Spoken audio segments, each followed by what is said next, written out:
Hi, so today we talked about point of view and the different ways that an author decides to tell a story, because an author has to decide who is going to tell it, who's going to be the narrator. And sometimes the author decides to have a character in the story tell the story, and that's called first person. Sometimes to add maybe some humor or even a little scariness to a story, they might decide to tell it in second person, which is when a narrator or a character talks to you as the reader and speaks to you and says things like you and you, the reader, and will tell you to maybe stop reading the book or don't go further on. We talked about The Lightning Thief having that and series of unfortunate events in the Grimm Legacy series. And then there's the omniscient narrator, the third person narrator, when sort of a figure from the outside is the storyteller.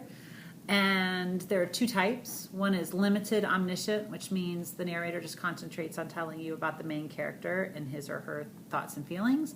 Or they can be more omniscient or all-knowing, where they tell you the thoughts and feelings of several characters equally. So I'm going to read to you a picture book called Voices in the Park by Anthony Brown that kind of lets us know how a story might change, or the essence of a story might change because of who narrates it. So it's kind of like if you and your brother or sister, if you have a sibling, get in a fight and your mom or dad wants to hear what happened and they ask you to tell the story. Your story, even though you were both there and the same thing happened, your stories might be different based on your point of view. So this book kind of illustrates that. So it says first voice at the top. It was time to take Victoria, our pedigree Labrador, and Charles, our son, for a walk.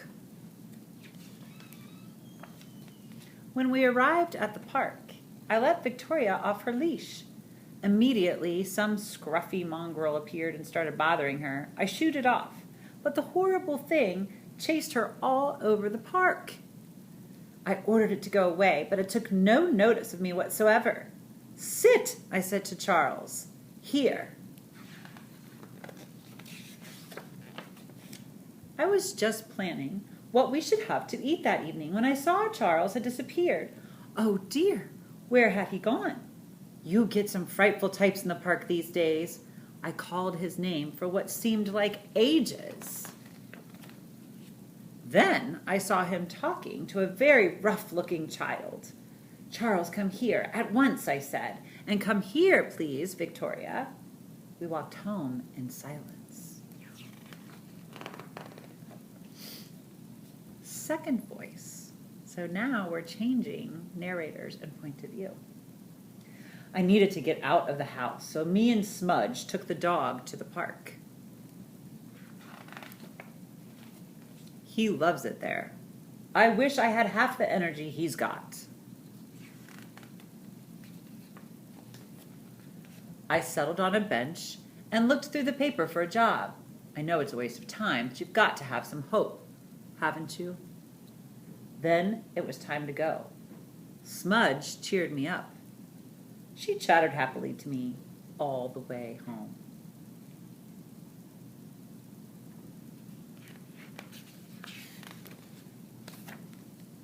Third voice.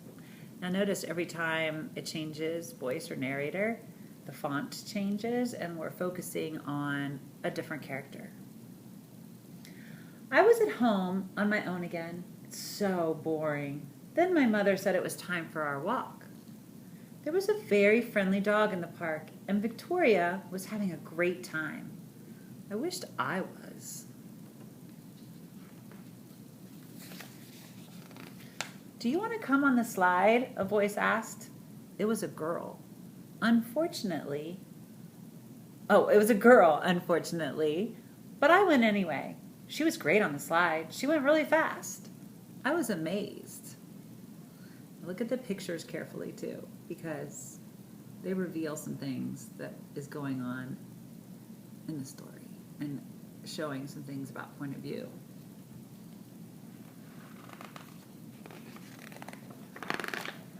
I think my pages are stuck together. The two dogs raced around like old friends. The girl took off her coat and swung on the climbing bars, so I did the same.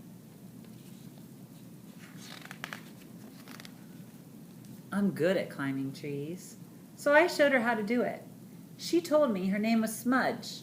A funny name, I know, but she's nice. Then my mother caught us talking together, and I had to go home. Maybe Smudge will be there next time?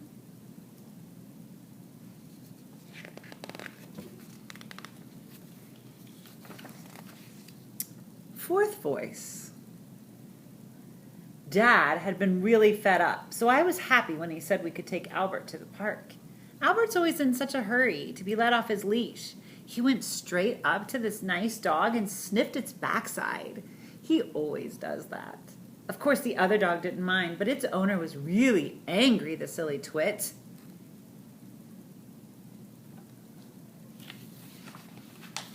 I got talking to this boy. I thought he was kind of a wimp at first, but he's okay. We played on the seesaw, and he didn't say much, but later on he was more friendly.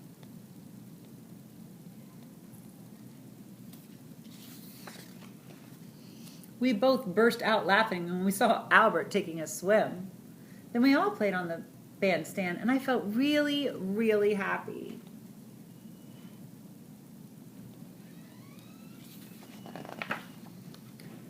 Charlie picked a flower and gave it to me. Then his mom called him, and he had to go. He looked sad.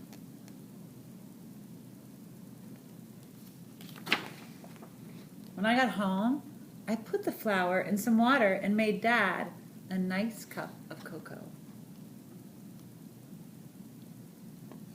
I'm going to go back through and not reread it, but I want to just show you, I want you to look at the pictures and see if you can notice some things that the illustrator, who's also the author, changes depending on the voice, depending on the narrator. So this first one was the mother. She was telling the story.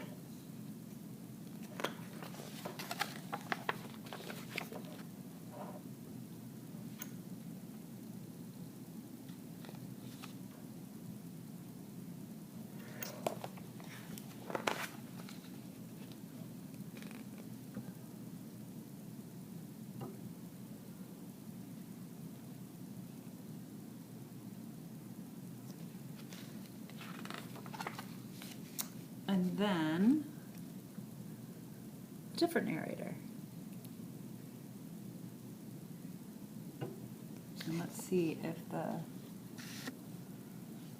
pictures reveal anything about his point of view. He's the owner of the other dog.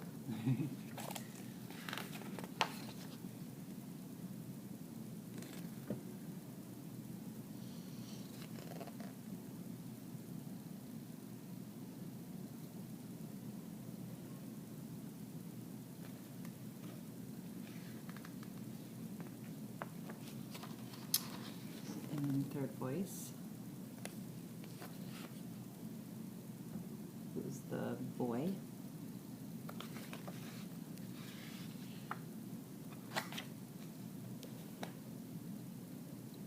And even look how it looks like a totally different day on either side of that pole. I wonder what that means.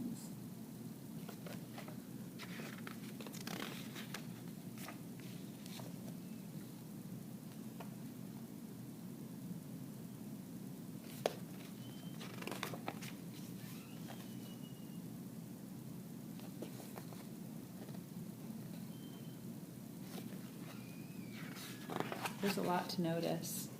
And then the fourth voice.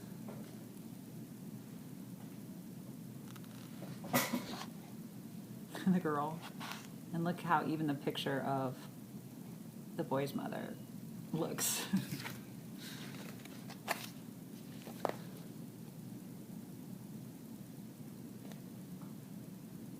And how she sees the world.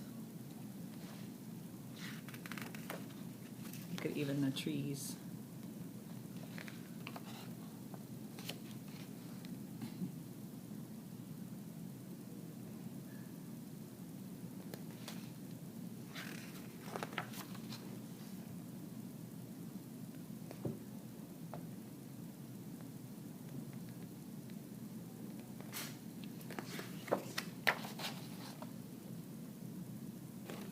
So I hope you noticed some differences. It's the same story. That's what's interesting about this book, is it's the same story, but it's just told, the same story is told from various points of view.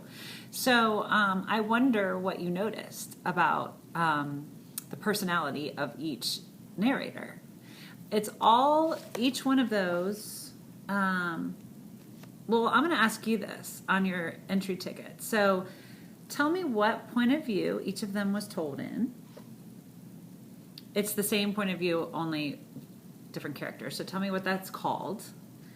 And then tell me at least one or two things that you noticed about the characters based on the illustrations and the way they told the story. So maybe take, let's take one character and describe that character based on what you learned when they told the story. Maybe just give me some character traits that they have and why you think so.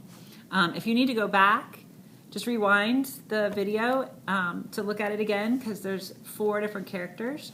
There's the mother and her son, Charles.